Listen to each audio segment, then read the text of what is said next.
following is a Comfortably Zoned Radio Network production. I am back, and you are Comfortably Zoned. I'm Ralph Tyko with the Comfortably Zoned Radio Network, and I'm coming to you from Alameda, California, right across the bay from San Francisco, and across the moat from Oakland. I'm at the 420 studio. We're down by the lagoon, as Archie Bunker would say. And I'm blessed. As most of you know who listen to me, this is the first show, my first podcast of the year. So I'm happy about that. Happy New Year, everybody. As most of you know, I talk to some of the most interesting people on the planet on a regular basis, and today is no exception. My guest is returning. He's becoming a regular, not that he doesn't eat well, on these Comfortably Zoned radio airwaves, and he's a Renaissance man. You've done it all. Noel Hynd, welcome back. Thank you, Ralph. Thank you for zoning me comfortably again. Yes, and it is comfortable. We seem to chat about old times and new times. What brought us together originally was I was drawn to your book about the Polo Grounds, and I practically grew up at the Polo Grounds. I was 5 years old in 1951 when Bobby Thompson hit that first shot heard around the world, and that was my first year going to baseball games. And my grandfather, I was up in the Bronx with him that summer, and he took me to games, specifically every Saturday. We went to Ladies' Day, and I got to see the Giants, the New York Giants, before Willie was brought up, and then after Willie was brought up, when they reconfigured the lineup a little bit and they changed people around, Bobby Thompson went to third base, etc. And you wrote a book documenting not only all of that, but the history of the Polo Grounds, and it's a gem. I want to thank you for that.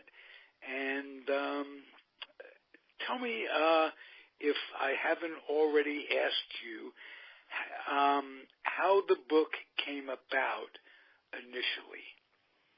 Well, the book, which is called The Giants of the Polo Grounds, was originally published in 1988. And the reason I'm talking about it again now is I have expanded it. It's really a much bigger, to my mind, much better and more thorough book. The original one was 375 pages. This one is 625. Makes a great doorstop at times when you're not reading it. And I've got about 150 illustrations in there, not just photographs, but reproductions of old scorecards and old tickets and everything. But to go back to answer your original question in my usual long-winded and highly detailed way. Perfect for podcasting. Perfect for podcasting. Yeah, podcast is my new middle name. In the early 80s, I was struck by how many books there were on the Dodgers and Ebbets Field. And to some degree, I understood it, and to some degree, 30-some years later, I still don't, because the Giants were a very, very popular team in their time. In the early part of the 20th century, they were probably the best-known sports franchise in the world, and certainly the most successful and best-known team of any sort in the United States. And then suddenly they move, and they're non-people. They're, the San Francisco franchise was really kind of a second cousin for many years to the old New York franchise. So, as I've mentioned in some places, I got it in my head that why not write a book on the New York Giants? And I sent it around to publishers. My agent did. We got no interest whatsoever. People didn't even know who they were. They confused. And this is in New York publishing, by the way. People confused them with the football team. Of course, the football team was named after the baseball team. And for a couple of years, I couldn't get the book published. Then in those years, I started to contribute to Sports Illustrated, and that kind of solved the problem, because when I had made the earlier submissions, I was seen as a writer of action, adventure, and espionage stories, which is accurate. I was. And the reaction at most publishing houses, what's a novelist who writes spy stories going to do for us with a baseball book?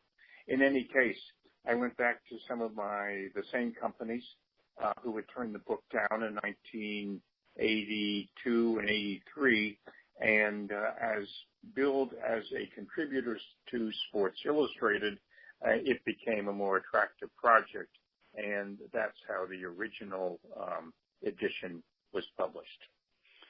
Well, let me tell you, on behalf of Hal Bach, who does a podcast on this network and is an original New York Giant fan, we both want to thank you. There are very few of us on the internet, on Facebook. There are some Facebook sites for the New York Giants that are terrific, but they pale in comparison, as you say, to Dodger memorabilia, Dodger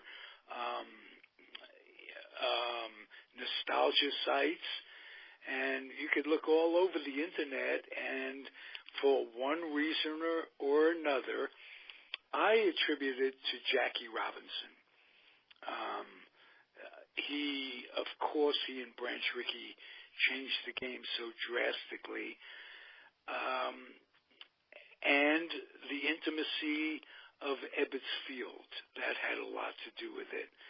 But the Polo Grounds was a cathedral. It was just a tremendous place to be as a kid, and you capture it so well in your book. I want to remind that those New York Giants that we talk about, the baseball Giants, were known as the New York Giants. The football Giants were literally called the New York Football Giants. Yes, so, absolutely. That, and I wanted to clarify just how great the franchise was in producing stars. Malad, Bill Terry, of course, Willie, but they have the Giants, I don't know if it's the combined franchises with San Francisco, but most Hall of Famers the Giants have more Hall of Famers than any other team in baseball, including the Yankees, as heralded, and rightfully so, as great as they were. And let's not forget that the Yankees played at the Polo Grounds at one time, too. Sure. Talk about that. Interestingly, the one reason the Giants have more Hall of Famers is that the Giants from 1903, 1905 were a very, very competitive team, and they had they basically got a 20-year head start on the Yankees with developing Hall of Famers. You had Christy Mathewson back then, obviously. Iron Man McGinnity. You had the famous catcher, Rogers Bresnahan. So even though the Hall of Fame didn't open, I think, until 1938, or it certainly was the late 1930s, the Giants had all of this inventory of great players. And John McGraw was not above grabbing off a great player toward the end of his career also. So you had a 20-year head start. And then later on, I guess it was in the 50s and 60s, the Hall of Fame committee that voted for old-timers, what's the nicest way to say it, was very Giants-friendly. There were a lot of Frankie Frisch, I think, headed that up, if I'm not mistaken. Exactly. So you did get people in there who some people have come to question. Is that a nice way to say it? Rube Marquard, for example.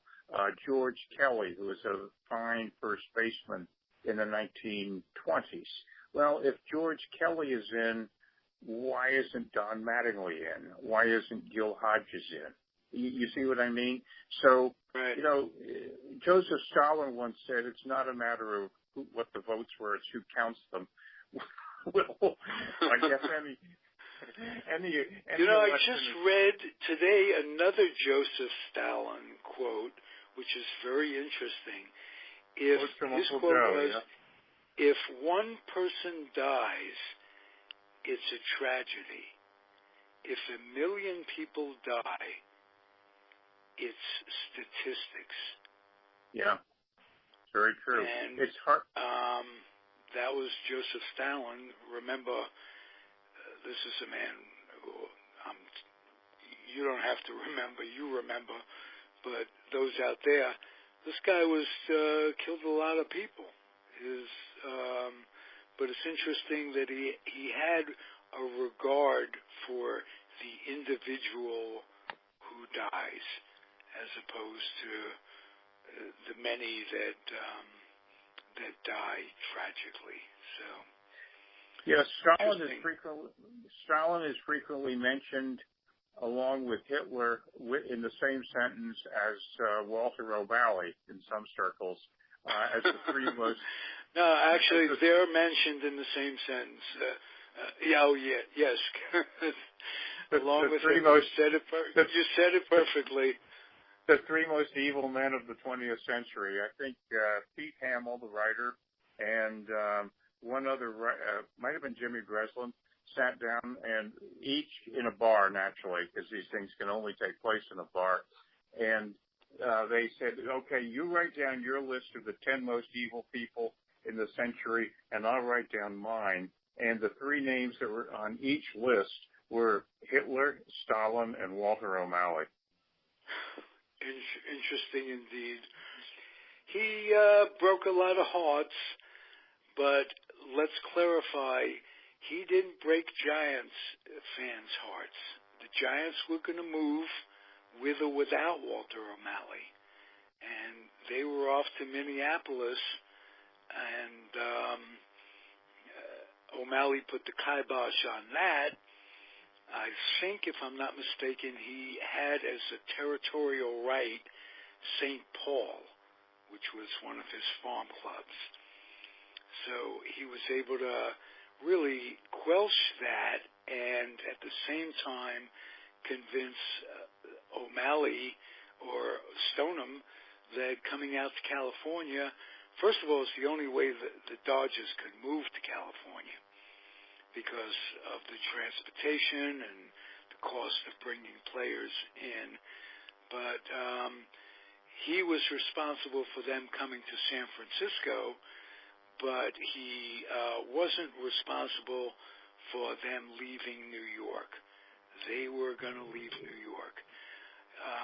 Can you talk about the circumstances that surrounded the move?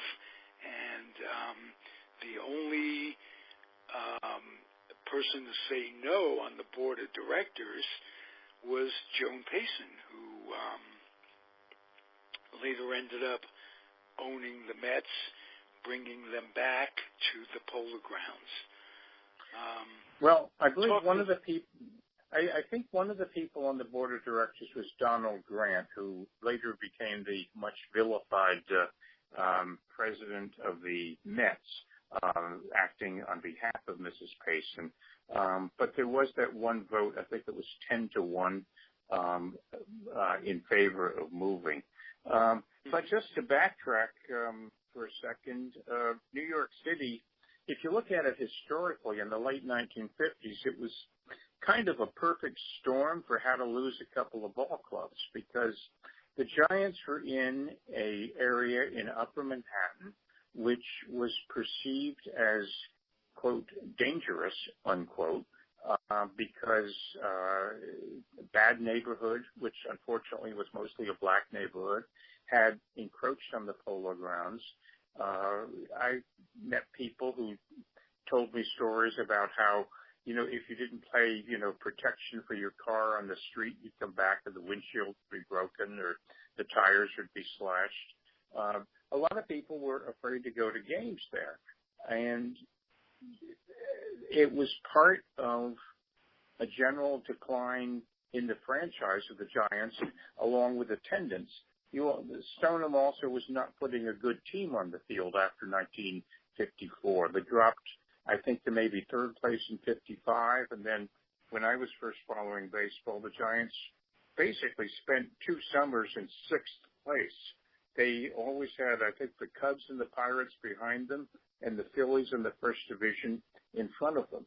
So then you had O'Malley, who was, to my mind, just agitating to leave. The Dodgers were in not the as anywhere nearly as bad a situation on the field or in attendance or in terms of overall profits. But here you have one franchise that is failing, and the sister franchise, so to speak, is dying to leave. So, and then you had Robert Moses, who was part of the equation for the city, who basically would not give away or sell cheap public land that O'Malley was demanding. So you had neighborhoods deteriorating, you had fan bases dwindling, and you had a city that was dithering, and you had 2 ball clubs that eventually left. So, well, let's not forget O'Malley's incredible greed. Mm-hmm. He was heading up a franchise that was the most profitable franchise in the National League. Uh-huh. And as far back as 1952, I think it was, he was getting overtures from L.A. And he was devious in the way he presented it. He's playing both ends against the middle. He was offered the land in Flushing Meadows, where the Mets built Shea Stadium, and his thing was, I don't want to call them the Queens Mets or the Queens Dodgers. They're the Brooklyn Dodgers. This, that, and the other thing. Everybody gives Robert Moses. A lot of people give him a short shrift. He was dealing with someone who wanted out from the get-go and was looking to be gone, so to speak. As for Stoneham, he had a great quote. He said, when asked about breaking the hearts of a lot of kids, and I was 11. I was one of those. It sucked having your team pulled out from under you. And that's damage that a kid lives with forever. It's a loss. It's separation, this, that, and the other thing.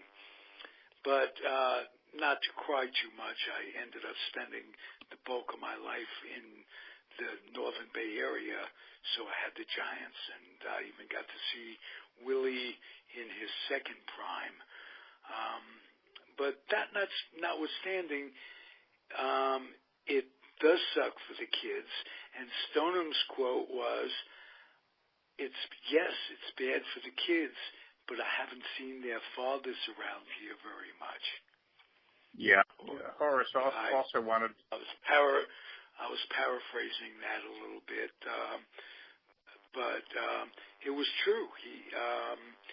And plus, I don't know how much the city was helping him keep up the Polo Grounds, or what the story was there. I don't think the city was helping him with the Polo Grounds at all. I think it was on him, and it was a money-losing proposition, certainly after 1954. Right. He also, television, of course, was just at its infancy at that time. And if I recall, the Giants had sort of an ambivalent relationship with TV, because they felt that some of the teams felt that if one team was on the air, they all had to be on the air. But I'm not sure that O'Malley was too happy about televising his games. He felt that it kept people from coming to the ballpark. That's a strange thing to say for somebody whose attendance was pretty good. But I know that when the teams moved to California, very, very few games were on live television, maybe like 7 a year in the first year. And then, of course, they realized eventually that the exposure on television helped bring people into the ballpark, because it created new fans, and the people who already were watching wanted to come out and see people in person. Yeah. I don't know if you remember how New York fans, kids, fans of all kinds, were appeased in those first few years. There was a fellow named Les Kiter who did reproductions. Oh, yeah. He would do what Ronald Reagan did years before, and he'd get the ticker tape, he'd sit in the studio, he'd have sound effects, the bat hitting the ball, and he'd say he'd get Amalfitano grounds out, as an example, and he'd make that into a game, make it interesting, and recreate the game. And I think that went on for 2 years. And I know in 1958, yes, I know that, and maybe in 59, because I used to come home from school in Connecticut, and I believe those Giants, quote, reconstructed, unquote, games were on, would it have been WNCA, something like that? Yes, I think that was it. And way down on the far left of the dial, not in the political sense, but way down there on the far end of the dial, you had WQXR on the far right and WMCA on the far left, 570. Hey, if it were the political sense, if it were to the left politically, today it would be to the right of Attila the Hun. Yes. Just to tell you how things, illustrate how things have changed out there. We grew up in what has been billed as peaceful times in the 50s and 60s. They were anything but. They were very turbulent. The Cold War was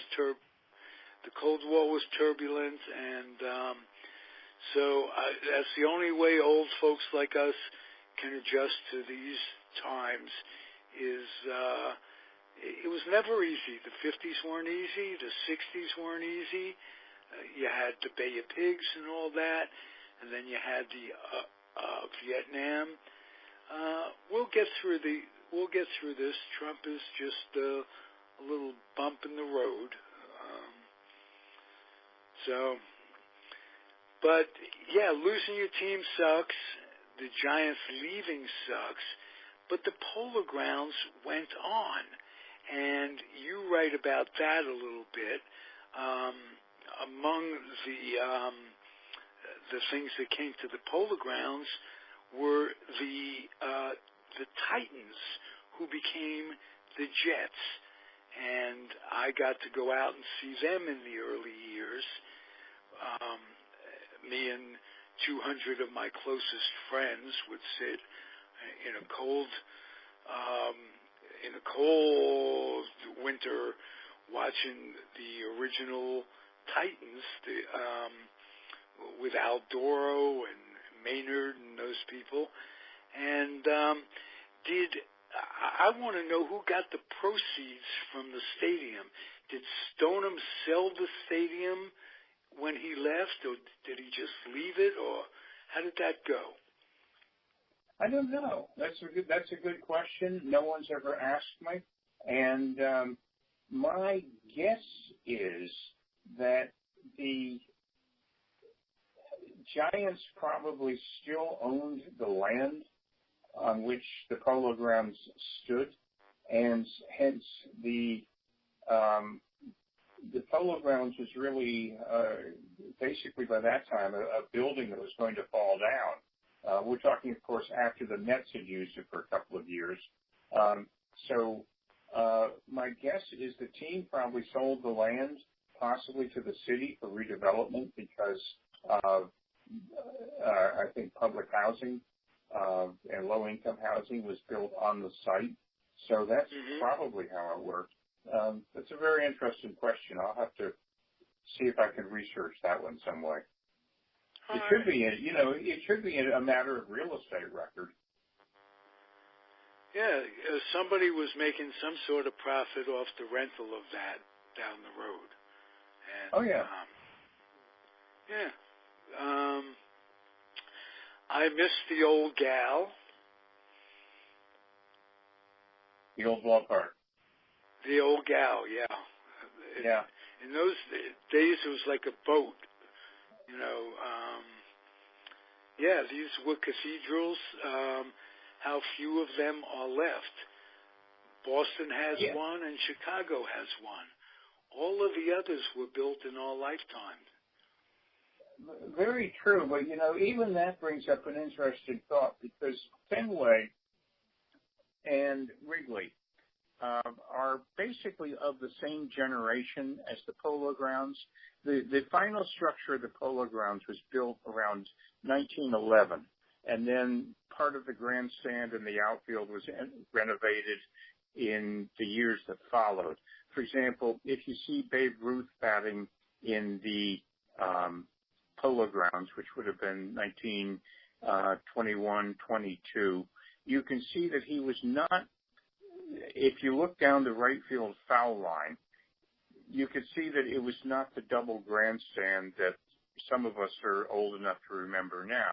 So renovations were made, I think, in the 1930s, which brought it out more to the structure that people remember from the 1950s.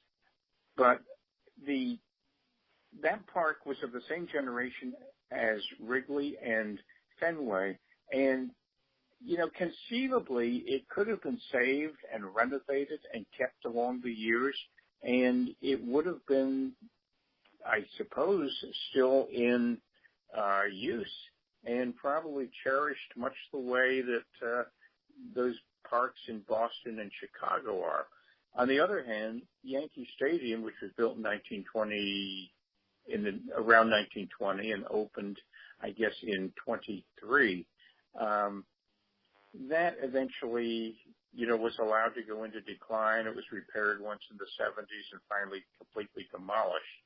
So who knows? It's just interesting that Boston and Chicago managed to keep their old ballparks and New York did not. Yeah, well, I think a lot of it, as you mentioned before, had to do with the deteriorating neighborhood around the ballpark. And go ahead. Yeah. Well, basically, what cities did back then was they would just let a neighborhood deteriorate. Philadelphia did that horribly to Connie Mack Stadium in the late 1960s. I was a student at the University of Pennsylvania at the time, and I went to a couple of Phillies games at Connie Mack, and it was kind of fun when you got into the old ballpark, but parts of the ballpark were falling down quite literally while you were at a game because the Phillies were a bad team. There were sections of the outfield, a grandstand, I remember looking down the left field line and seeing just whole areas that were roped off. They had no interest in rebuilding that park at all. None. They'd just given up on the neighborhood. Okay. I think we've been joined by Jack O'Halloran. Jack. Sorry for the delay. I was tied up on a very important call. I couldn't get off of it. Okay, well, you're off now. Jack, meet Noel Hynd, a fellow author. Hi, Jack. Noel, how are you? I'm okay. How are you doing? I'm good. Yeah, we just kind of wrapping it up. We're talking about the Polo Grounds and the wonderful book that Noel wrote on the Giants and the Polo Grounds. You're about our age, Jack. Jack is returning to these airwaves. He's an author, a former boxing contender, number 10 heavyweight contender, actor, Renaissance man, fun-loving Jack O'Halloran. So you were about our age when the Giants and Dodgers moved. How did that affect you as a kid? It was kind of a crazy time, wasn't it, that they went from Brooklyn to L.A., especially since my family's from Brooklyn.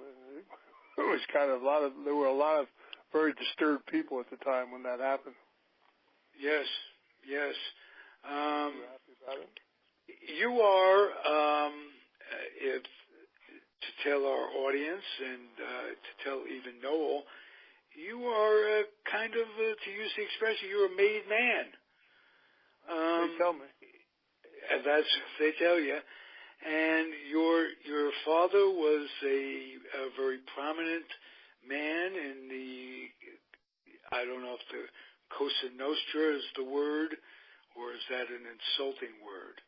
Well, he was the Cosa Nostra came about after when they first came over here, and they formed their own familia deal, and the Cosa Nostra came about because it was the first time when Jewish people, Irish people, and Italians all got together and were doing the same thing. So they called it the Brotherhood, and the Cosa Nostra was a Sicilian name that they used rather than Mafia. And your dad was quite prominent in that, Albert Anastasia. One of the most prominent of them all, I guess. Absolutely. We've talked a lot. We've skirted around things. You've been incredibly open about your life and what happened. I want to ask you about any underworld, say, connect with sports, baseball in particular, because I'm a baseball fanatic. What's the story, Jack? Well, they still talk about the 1920 fix. Right. 1919, the Black Sox. Well, there's so many different stories that are told about different things, and I think a lot of things. I know involving boxing, there was a lot of overmatching that was done. And as far as were things deliberately fixed, I'm sure there were a few fights that you could say were, but nobody's ever going to really seriously stand up and admit to it. But it's like any sport. I mean, basketball had its era in the 50s. College basketball had a lot of point shaving done, and it was being done. People say that, maybe it was, maybe it wasn't. I mean, I remember Bobby Hurtlein, who played for LaSalle, and they had a big scandal in the 50s. I knew Bobby very well. And it was Tom Gola, if I'm not mistaken. Tom Gola played for LaSalle. Tom Gola was another guy. Tom, and I knew Tom well. Tom was a great ball player. Ernie Banks, played for Penn. There was what they called the college fix in those days for shaving points or this or that, and was it intentionally done? I've known so many great athletes that I don't think would do something like that themselves personally. Maybe there was somebody on their team that did or something, who could, to be extremely honest about it, I could, hold on just 1 second. Don't go. No, hold on 1 second. Anthony, I have to call you back. All right. Hey, sorry. We'll do it. We'll do it next week. No. That was somebody. That was Charlie. Oh, you're Luciano talking to them. Right. You're gonna. No, I want Okay. to call them back. May I ask Charlie you about the Luciano's Phantom son. Punch? What you know about Liston and Ali and the Phantom Punch? Charlie Liston and the Phantom Punch. You're talking about something that. First of all, it wasn't a Phantom Punch. Number one, Ali Liston trained harder than he had ever trained for a fight, and they called the fight off because Ali had a hernia. Okay, and Liston never went back to camp after that, and I know that because Sam Margolis was my manager, same as Liston, and Sam was the only one that Charlie Liston ever would listen to, and he was a Jewish gangster from Philadelphia. His partner was Blinky Palermo. And Sam's wife was having a brain operation at the time, and he spent his time at the hospital instead of babysitting Liston. And Charlie never went to camp, never trained, and so when he fought Ali for the second time up in Maine, Ali hit him a legitimate punch. And you're talking about a guy who weighs 200 pounds or better and very fast and very, very accurate with his punching down with a guy coming up. And Liston walked into a punch. It was a legitimate punch. It wasn't a phantom punch. Okay. I mean, I saw Liston do a worse thing with Leotis Martin in Las Vegas when he fought Leotis Martin. One of the things about Charlie Liston that no one ever talks about is he hated to see his own blood. When he sat on a stool the first time, when he fought Ali and he sat on a stool and said he pulled his shoulder out, it was because Ali had cut him under his eye and he was bleeding. And he didn't, Ali, they blinded him one round. When you seen him running around, he couldn't get his eyes vision straightened out. And the next round he came out. I mean, Muhammad was a great, great fighter. Don't ever take anything away from him. He was stripped for 3 years of his career for a lousy deal that was never really explained fully to people, which should be one day really explained to people. Why he lost those 3 years of his life. Muhammad Ali was originally from Louisville, Kentucky. And he was owned by a white group down there. And they were negligent in re-upping his contract. And Herbert Muhammad from Chicago walked in and grabbed his contract because Ali's brother, Rockman, was a Muslim. Ali wasn't a Muslim in the beginning. He was just a carefree kid from Louisiana and from Louisville. And so they walked in. That's right, Cassius Clay. And they walked in, they took his contract over. And he sat down with people in Chicago. And when they did that, the group that had him originally was very angry, and they went in and they changed his draft status to 1A.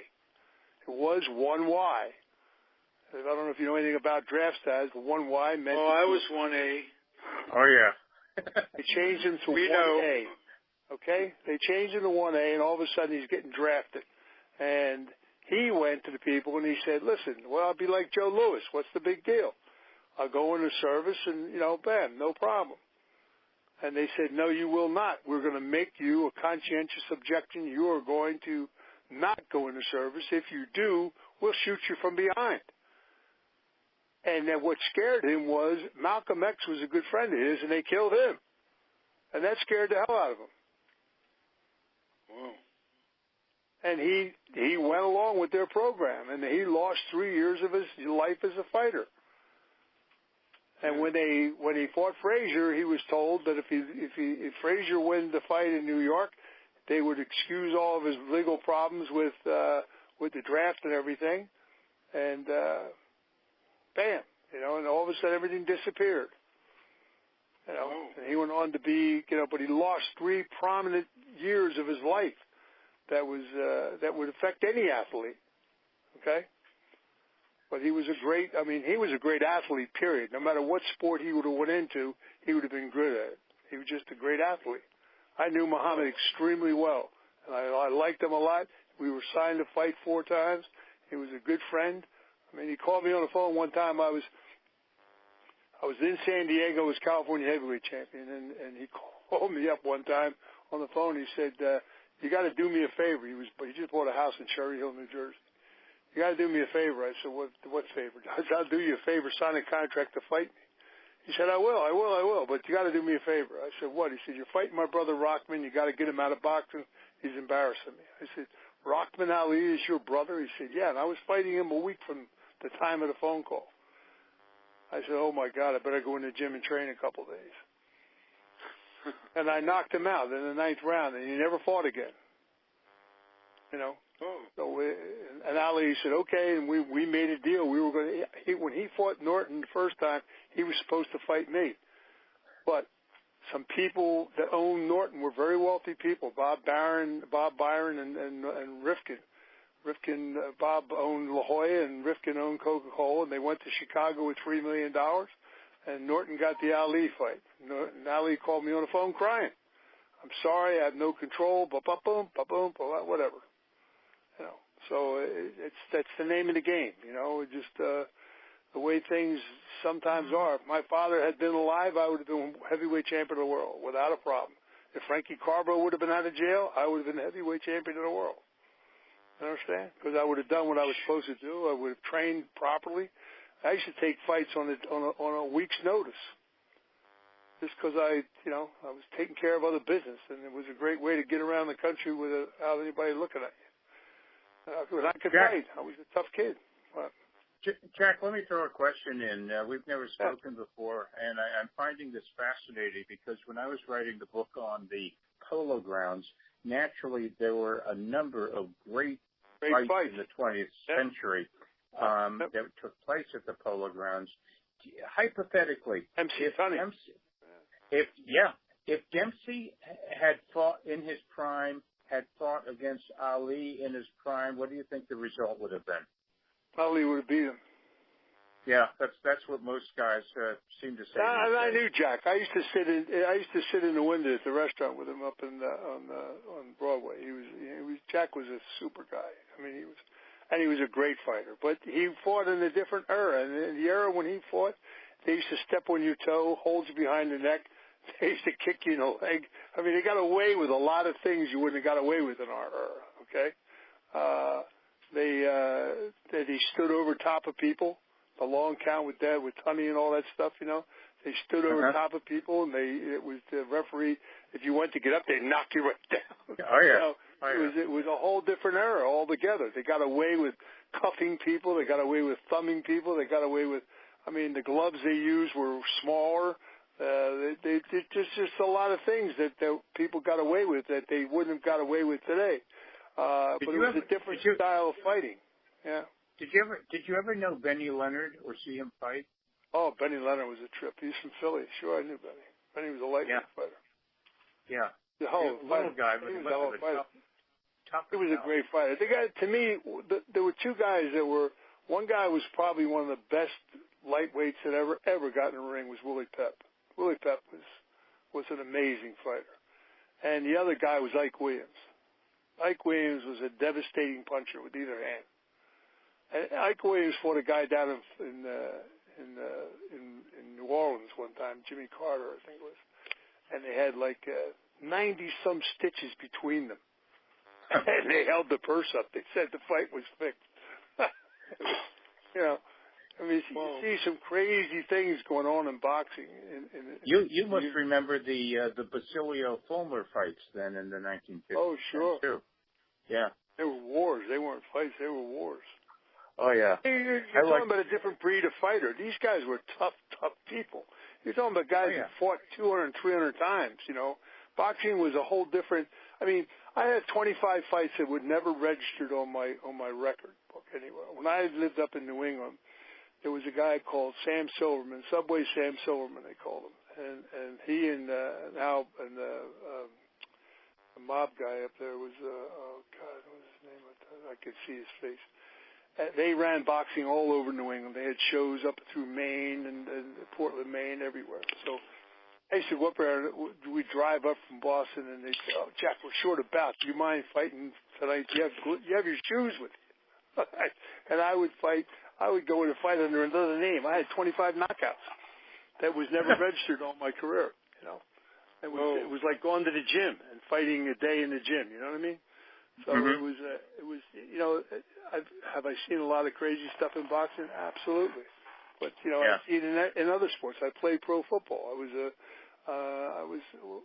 When I played ball, you had to graduate from college to play pro ball. Your class had to graduate. You didn't have to graduate, but your class had to graduate. Yeah. And so you couldn't play until your class graduated, and which I think should be today. I think this hardship cases. I think too many kids are hurt because they don't let their bodies mature to the right stage. I think they play too young. And when you're in pro ball, back when I played, was a whole different story. In the 60s, the 50s, 60s, I mean, you played both ways. Chuck Bednarik was a good friend of mine. He was the last guy that did that. He played center and he played linebacker. And my old counselor at Kittatinny Camp in the summers, he would come up and do clinics. He was a great guy. He had a little brother, Tank. Do you remember him? Who, Brother Tank? I think that was his nickname, Tank Bednarik. Oh, I knew Chuck well.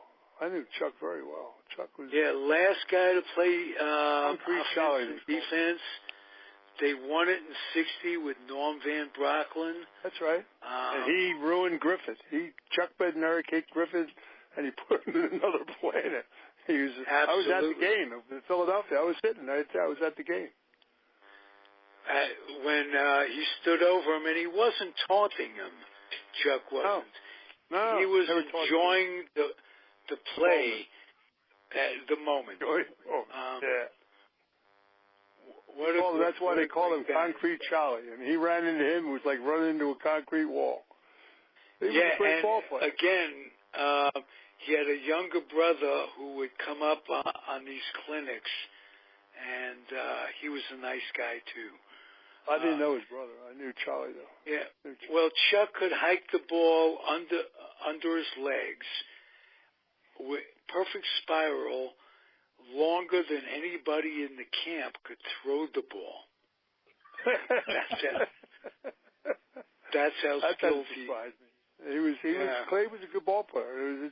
He was just a good ball player. I mean, it's like there were so many great ball players at that era that no one ever really talks about. You know, the running back at Philly who was an animal. My God, was he an animal? And, you know, you guys are both have Pennsylvania roots, and one of the things about Philadelphia is you mentioned LaSalle. There was 5 teams: Villanova, LaSalle, St. Joe's. Yeah, they all played. Penn, University of Pennsylvania. Yeah, they all played in that little circuit down there. And what a circuit it was. Paul Harrison played for Villanova. Right. Paul Harrison was another one. Will Chamberlain lived around the corner, not too far from me. He originally went to St. Thomas More High School, and he flunked. He wasn't a very good student, so he wound up going to. Well, you have to remember Pearson's Sporting Goods. Sure, positively. Well, Red Pearson and ran it, and his sons went to that camp that I'm talking about, Kittatinny Camp. And I'm lifelong friends with the late Craig Pearson, who was a terrific basketball player, played at Overbrook at the time Wayne Hightower played. And he went on to Albright and pursued a career in medicine. And Overbrook is where Will went to school, and who was it? A lot of ball players went there. They had some great basketball teams, boy. Wally Jones. Wally Jones. I remember Wally. Wally was... And Jimmy Lynam went to West Catholic. Overbrook and West Catholic played for the city title that year. Overbrook killed them. Jesus. Wally with Jimmy Lynam and Herbie McGee, who wound up coaching for years at Textile. He was a legend at Textile. Right. There were some great teams. There was some great basketball in Philly in those days. Yeah. Noel, is there anything you want to ask?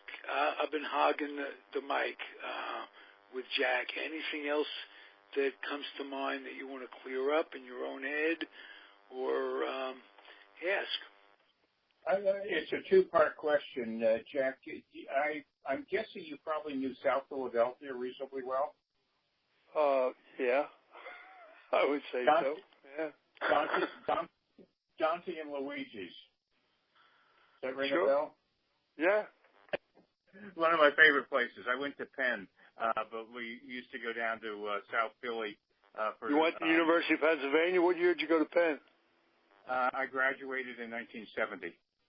Well, then you went to you used to go to the bar at 30 downstairs. Oh God, Smokey Joe's. Smokey Joe's, yeah, exactly. Smokey Joe's. And by Paul Ryan. The Eagles played at Franklin Field when I was a student. Correct. There. Yeah. And so you probably remember Ralph's also, which was another great little Italian restaurant in South Philly. Oh yeah, I knew South Philly very well. Yeah. University of Pennsylvania. I was born in that hospital. Oh yeah. Well, that's that gave you a good head start on life. Then it's a pretty good hospital. 1943. I was born there. Well, you know what was going on at Penn in 1943. I knew a guy. I don't think he's with us anymore, but he was part of the team that was playing for George Munger at the football coach, the legendary football coach at Penn in 1943. And this guy said to me, I was the captain of the team for 1 week. And I said, why only 1 week? And every week their captain would get drafted. So they lost the draft calls would be coming out during World War II, I think every Friday or something, and they would lose team members. So the captaincy of the team would pass right down the line. I think there were maybe 4 or 5 different captains that year. Anyway, so much for 1943. 43. Penn was a great hospital. Still is. Oh yeah. My first wife worked there, but we won't go into anything involving that. You had Penn, you had Drexel. They were both banging on each other's door. Oh yeah, absolutely. Drexel was a good school as well. Wow. Well, Philadelphia, Ralph, great city to be from. Back to you. This is fun. We should, Ralph. Sometime you should hook up the 3 of us together. There's a lot to talk about here. Let's do that, Jack. If that's okay with you. Sure. You keep coming back, and I consider it a compliment. Either of you coming back to this network is a compliment. So I think that'd be great. What a good dynamic. Okay. It's my pleasure. Yep. All right. Okay. Beautiful. Jack, you should take a look at. I wrote a great book you'll like called Family Legacy. Okay. You'll enjoy it. And like I say, Noel wrote a great book. You look at that one, The Giants of the Polar Grounds. Yeah, I'd like to see that. Willie Mays was a good friend of mine. I liked Willie a lot. Really? Willie was tell some Willie Mays stories next time. That'd be great. Willie was a great ball player. He was a gentleman. He was a very nice gentleman. He was a good person. I like Willie. Well, let me take a moment. There was a fellow that did the great autobiography of Willie. It was called Willie's Time, and it was written by a fellow by the name of Charles Einstein. Now, Charles was a half-brother of Albert Brooks and the late Bob Einstein, Super Dave, who passed away this past week or so. And life's a series of connects, but both Albert Brooks and Einstein were terrific comedians. Everybody has talent of some sort. I thought Einstein wrote a great book, Willie's Time. And we can talk about that next time. We'll talk about number 24. Heck of a ball player, boy. No doubt about that. All right.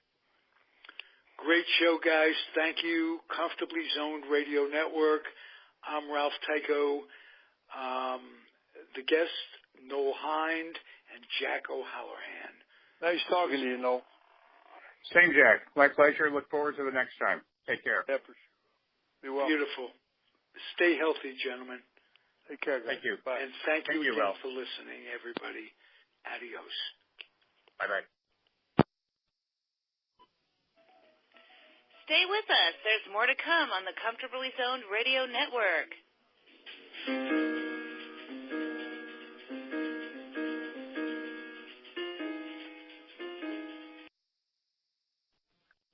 I am back, and you are comfortably zoned with me, the Zig Zag Man, in Alameda, California, right across the bay from San Francisco, and across the moat from Oakland.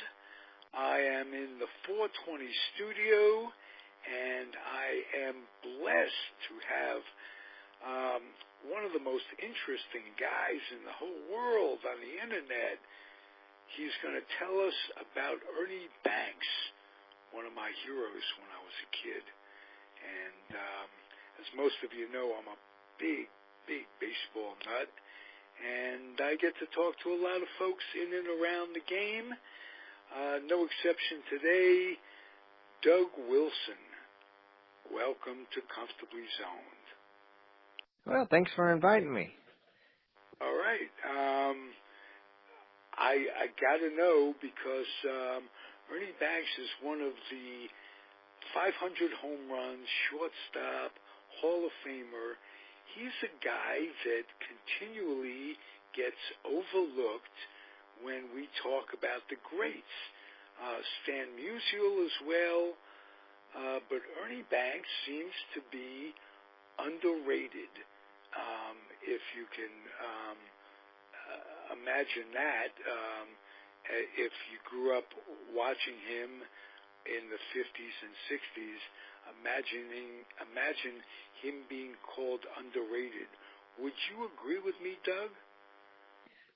Yeah, that's certainly right. And that was one of the reasons I wanted to do this book, is I think that we owe it to the next generation, as part of our generation, to really let them know that the icons and the guys who sometimes are overlooked because of various reasons. But I think Ernie's personality and image was so good that that's been frozen in time, and that's all that some people remember about him. And unfortunately, it does obscure just how good he really was as a player. Well, I know how really good he was, but what I want to know from you is what that image of his personality, how that coincided with the real person. Was Ernie Banks just a jovial guy all the time? What was he really like? What role did he play? What role did he play in making it easier for blacks to come along after him? Yeah, those are two real good questions. As far as the image goes, I think that's really at the heart of the book and the heart of the question that a lot of people want to know. To some people, Ernie Banks' image was just too good to be true. He was always smiling, always upbeat, never had a bad thing to say about anybody. And, this was the 50s, in a time when you couldn't be a bench player in the big leagues. If you were black, you were either a star or you were out of there. And this is like 5-6 years after Jackie Robinson broke the color line in 47. And things seem to be progressing, but they really weren't. They weren't for all baseball players because there was the reserve clause, and no group of folks were affected more by the reserve clause than African Americans. And Ernie Banks was a star. So I want to know, was he immune to what was going around? Was he, first of all, was he a bright guy? Yeah, and you know, in terms of education, his formal education, he went through high school. Not that. Was he a bright guy? Formal education doesn't make you a bright guy, or exactly. I think he picked up on some things, and that certainly contributed to the image that he developed. It was a survival technique early on. Coming from where he did, he grew up in a totally segregated community in Dallas, and so he was well versed in Jim Crow, and he, you know, grandson of slaves, and so he understood certain things that had always been, and certain things that, you know, they hoped would change, but he certainly understood that his role in developing the change, how it was going to be accomplished, and I think he did play a great role for the future of other African American players, because he was accepted by everybody. He was agreeable. He played hard, nonstop hustle. He was a great player, but he got along, and that was one of the things with Ernie is he got along with everybody, and he kind of bridged the gap. You know, Chicago was a segregated community in itself, and certainly had lots of problems along with the rest of the country in the 60s. But Ernie bridged that gap between. He was the first African American player that a lot of Midwestern kids and fans cheered, and he was a great role model for them. Never got into trouble. And like you mentioned, it was 7 years after Jackie that Ernie hit the big leagues, and he was part of the second wave coming in. Things had improved some, but they certainly weren't great. When his rookie year, him and Gene Baker, who was the other African-American player on the Cubs, they had to stay in separate hotels. Double play combination, as a matter of fact. Yeah. They called them Bingo Bango. But they had to stay in a separate hotel in a couple of cities, and certainly in the South, spring training, they had difficulties when they would barnstorm work their way back up north. And so they had to endure quite a few things that they really didn't talk about and didn't say anything or complain about. And Ernie, over his life, he never really did. A little bit, and talking about Ernie Banks, let's talk about you. How did you, first of all, where did you grow up? I grew up in Florida initially, and then moved to Kentucky when I was little. I grew up in the 60s. And so for me, that era of baseball is always frozen in time. That's the best time. Well, we grew up in the same era, the 60s, late 50s for me, early 60s. And Banks was terrific. How were you drawn to him? How were you drawn to an African American, given your Southern upbringing? Well, you know, as far as baseball goes, I was a Reds fan growing up, but I was always attracted to all the guys, like I said, that I consider icons of the game. You know, the Mickey Mantles, Brooks Robinson, Ernie Banks, and certain characteristics always attracted me, and I guess I was kind of a fan of the silent hero type guys who did their job and were consistent and stayed out of trouble, the good role models. And, of course, as you get older, you have kids, you appreciate that even more. And that's certainly one of the things that attracted me to Ernie. The other thing that like I mentioned, that makes me want to write about things is things that I think have been overlooked over the years. You look back at certain guys who were bigger than the game, and if I feel that certain guys haven't gotten their due in modern literature, and I'd like to correct that, and that's certainly Ernie falls in that category. Oh, absolutely. The first thing I thought of, I'm going to learn something that I don't know about Ernie, because all I know is that statement, let's play two today. It's a beautiful day, doubleheader type thing. All his contemporaries, the Willie Mazes, the Frank Robinsons, the Veda Pinsons, these guys, they get short shrift when we look back on what was indeed the civil rights, the birth of the civil rights movement, integration. Jackie put up with, hell on earth. But some of these guys, where they had to take spring training, where they had to play the cities, Philadelphia, St. Louis, Chicago itself is a very, very racist town. So you got to give Ernie Banks an awful lot of credit just from that standpoint. But I want to know what was his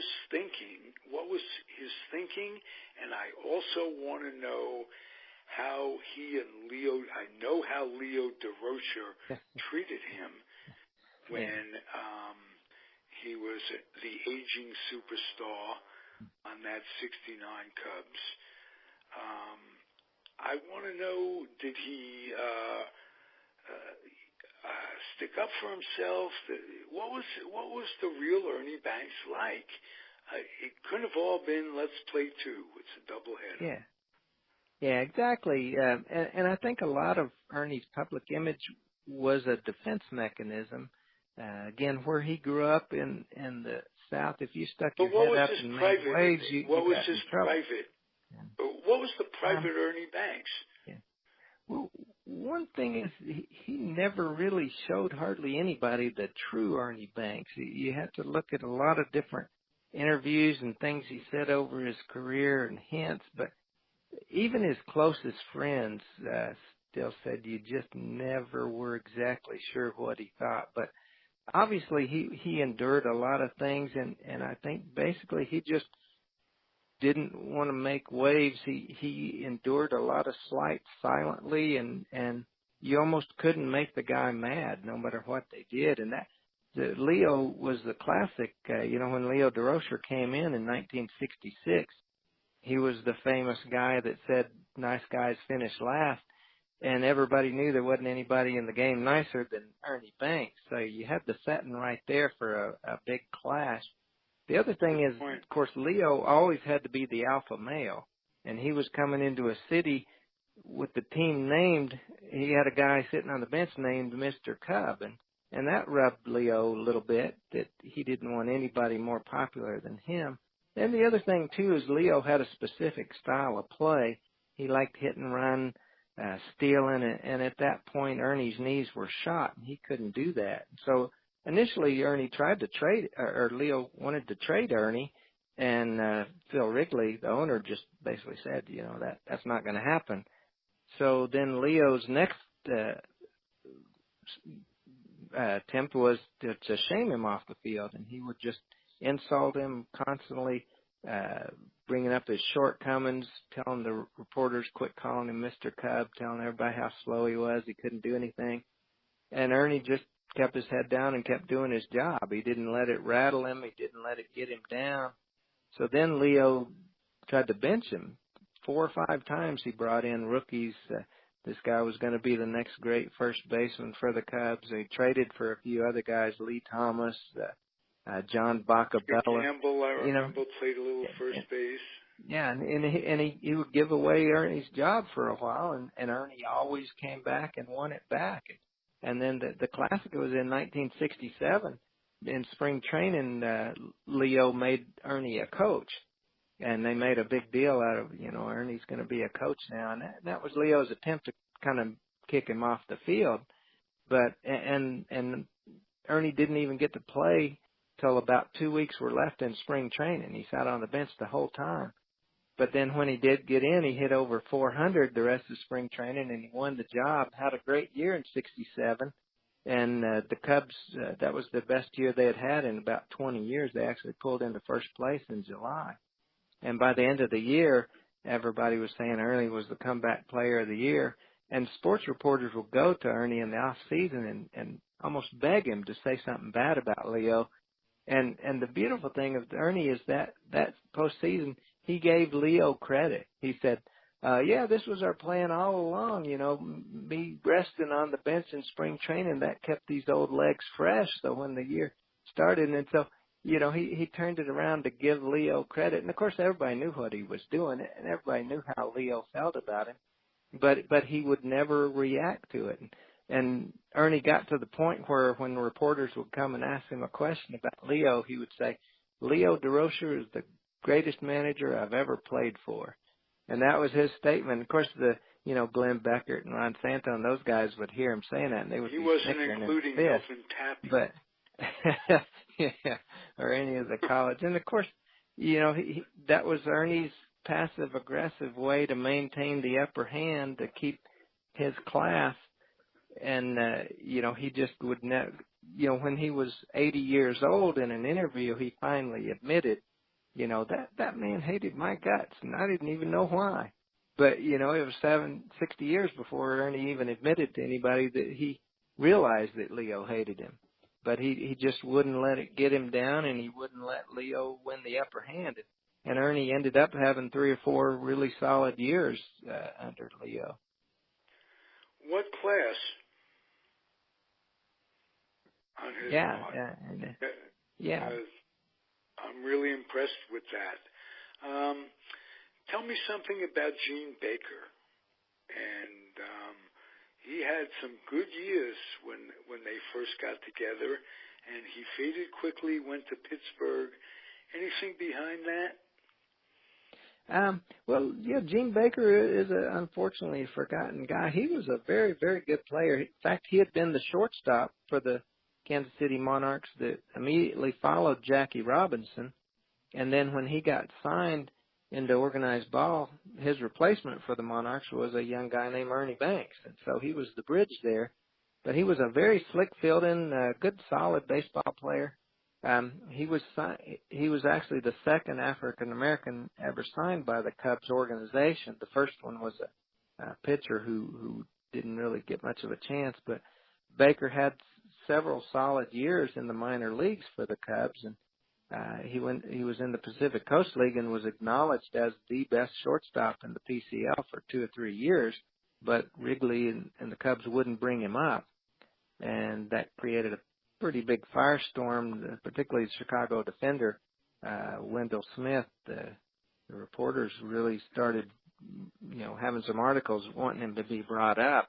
And then when he finally did come up, he got to Chicago the same week that Ernie did in September of 1953. Baker was about 26 then, so, his clock had been ticking a few years. Ernie started the game a few days before Gene did because Gene arrived there with a sore leg, but so that's why Ernie got the distinction of being the Cubs' first African-American player. But they moved Baker to second base. I did not realize that. Yeah, so they moved Baker to second because he was the older, more experienced player, and they thought he would do better with a position change than the young 22-year-old Ernie Banks. But they formed, actually, they were the best double play combination in the National League for 2 or 3 years. They played well together. Baker made one all-star team, and Baker, more importantly than playing on the field, he was a great mentor for Ernie Banks and kind of a buffer, because when Ernie first got to the majors, he was extremely shy and had never really been around a lot of white people other than being in the Army. And, of course, Gene had played in the PCL for 4 or 5 years, knew all the players on the Cubs. And so he was sort of Ernie's safety net, which helped get Ernie over the hump. And the Cubs traded Gene Baker in 1957 to the Pirates. And his best years were kind of behind him. It was felt that he was starting on the downside. And then he had a really bad leg injury in Pittsburgh. He played a little part in the 1960 team, but his career was over after that. So, but Gene Baker also became a footnote to history that is also forgotten. He was the first African American ever to manage a Major League Baseball team. And, of course, everybody knows Frank Robinson in 1974. And Ernie actually managed the Cubs for part of one game when he was a coach in 1972. And a lot of people think Ernie was the first. But in 1963, Gene Baker was a bench coach for the Pittsburgh Pirates. And their manager and another guy got thrown out of a game with the Dodgers. And so Gene took over and managed them for about 4 innings. In 1963, that was the first time an African-American had ever managed a Major League Baseball team. Well, I've got a piece of trivia for you, and I'll tell you something, that Darrell Thomas managed against a guy named Mal something in the Northwest League, and they were the first 2 blacks to manage against each other in organized baseball. Because when Frank Robinson was managing before that, he never managed against another black. And I got to see that game. And I was the Tops representative in those days, in the 80s. And I got to witness that game, and it was one of my all-time favorite moments as a baseball fan. So just goes to show you, if we have to keep track of firsts and seconds and Maury Wills and Frank Robinson, if we think of it in those terms, there's still a basic injustice to it. Yeah. We have to explain it away. You know what I'm saying? Yeah, of course. And that's one thing, reading back through the old newspapers was interesting. When Ernie and Gene went to the Cubs camp in 1954, they were named the starting Keystone combination coming out of spring training. And the big news wasn't that they were 2 rookies manning the Keystone combination. A lot of the newspapers made a big deal. 2 Negro rookies are going to be the starters. And, like you said, the fact that made news lets you know where things stood at that point. It's great now where if 2 rookies come out, the only thing you worry about is they're rookies. You don't care whether they're green rookies or purple rookies or whatever. So. And we don't even know sometimes what country, when we're watching them, they are. Are they blacks? Are they African Americans? Are they from Venezuela? Are they Cubans? Black Cubans? White Cubans?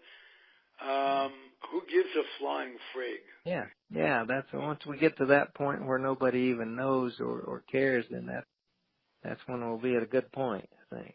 Well, I also just a little irony.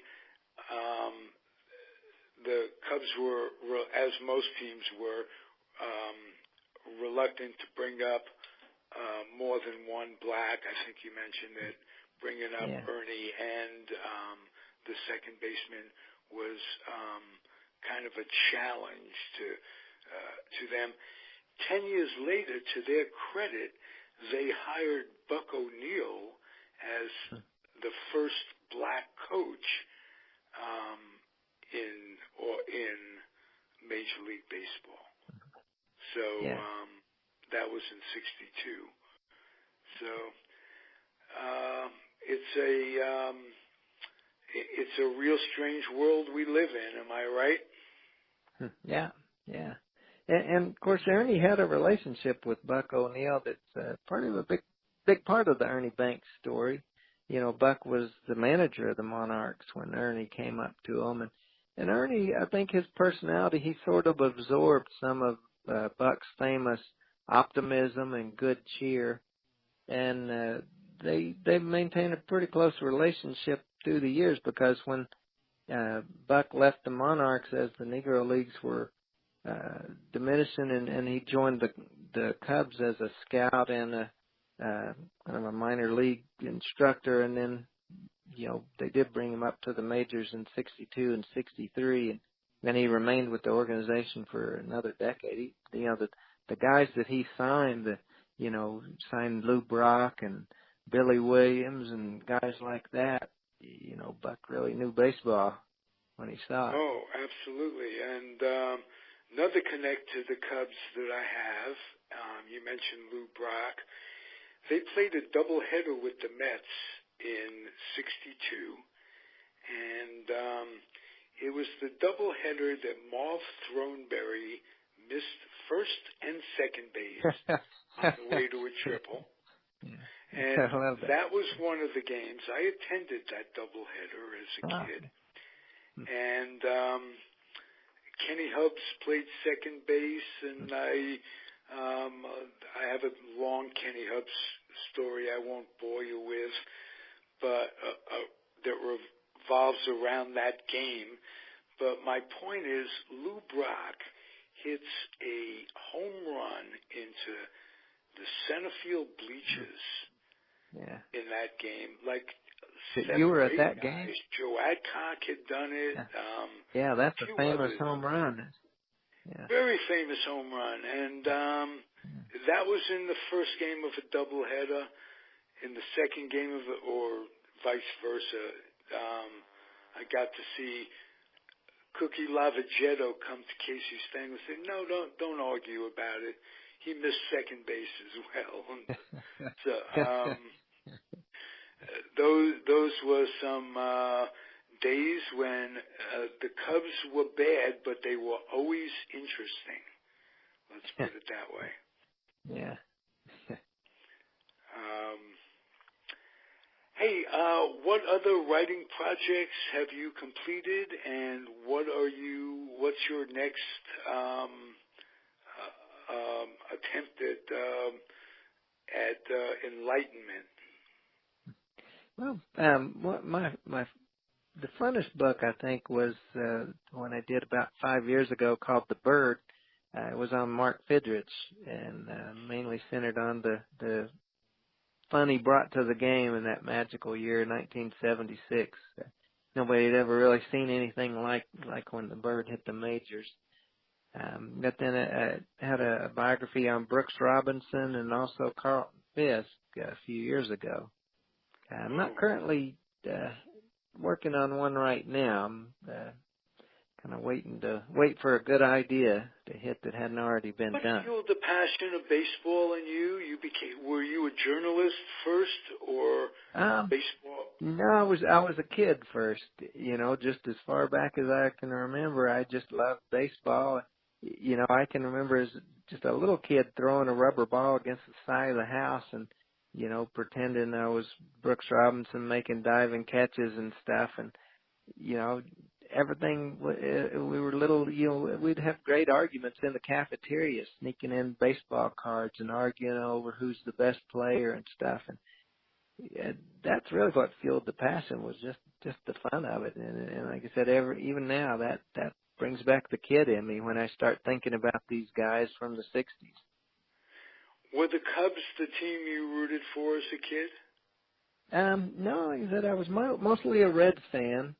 I live here in the Midwest near Indianapolis, so we're kind of in Cubs territory. But again, the Cubs were just always a great story in those years. Like you mentioned, they, good or bad, they were always interesting. Sometimes it's like a bad car wreck; you couldn't turn away. And that I just love the stories of those years. The Ernie Banks, the Leo DeRocher, those sorts of things are just fun to go back and revisit.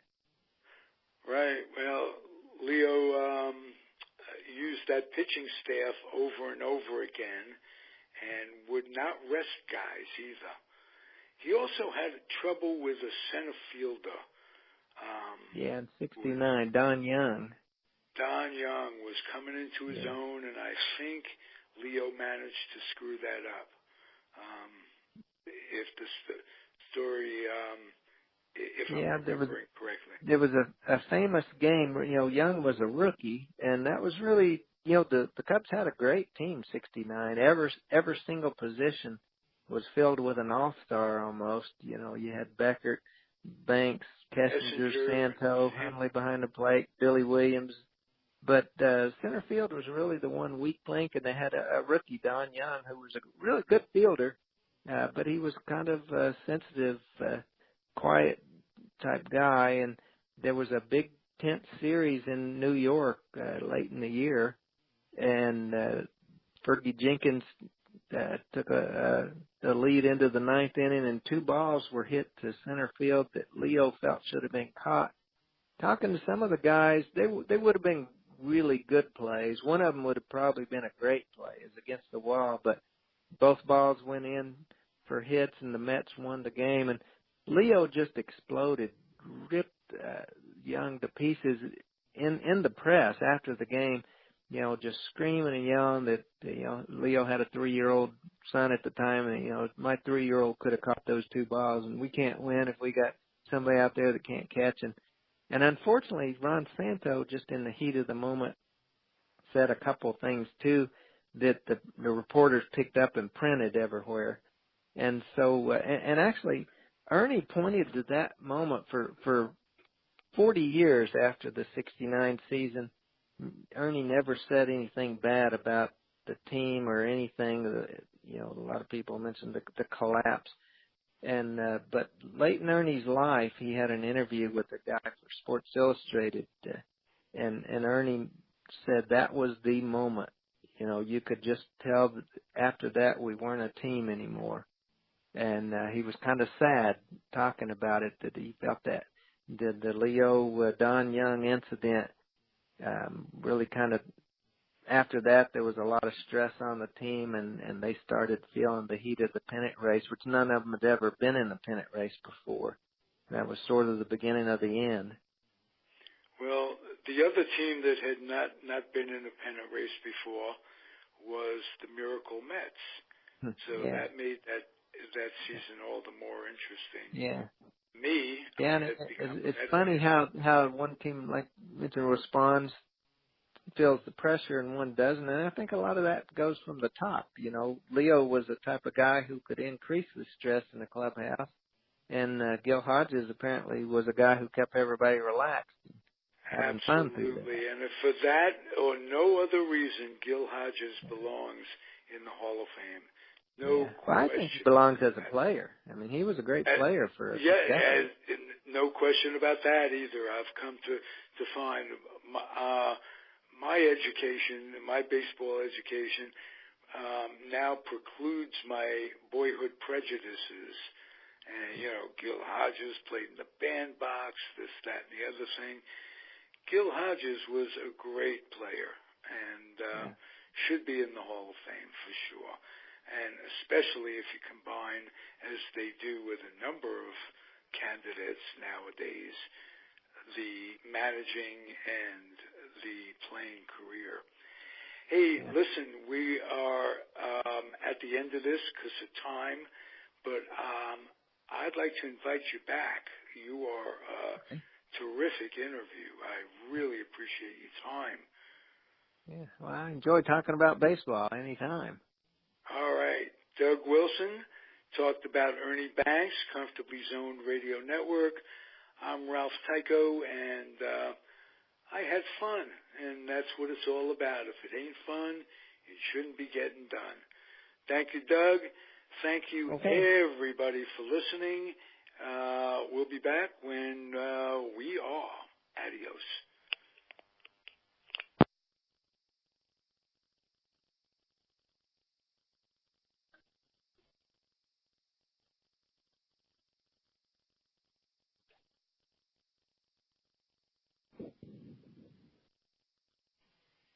The proceeding was a Comfortably Zoned Radio Network production.